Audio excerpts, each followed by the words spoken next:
मागच्या वेळेस मी सांगितलं होतं, तिथेच 5Sचा जन्म झाला. सेरिक, सिटॉन, सिसो, सिकेत्सू आणि शिनसुके नावाचे 5 गुणवत्तेचे तत्वांमधनं जपानने पुढे जाण्याचा प्रयत्न केला. कारण की त्यांच्या लक्षात आलं की ह्या पुढे जर आपला माल विकायचा असेल, आपली आर्थिक परिस्थिती जर उंचवायची असेल, तर आपला माल गुणवत्तापूर्ण असला पाहिजे.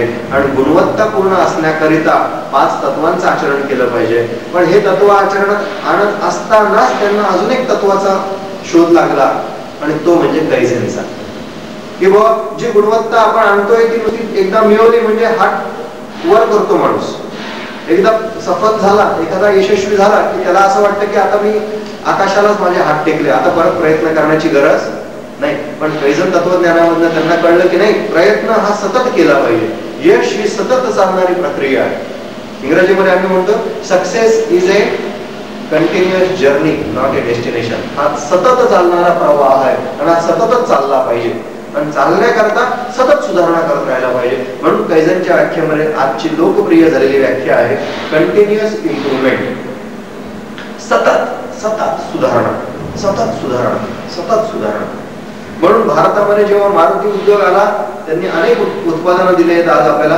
पण मारुती 800 नावाचं मॉडेल आणलं, त्याच्यामध्ये त्यांनी सुधारणा केली.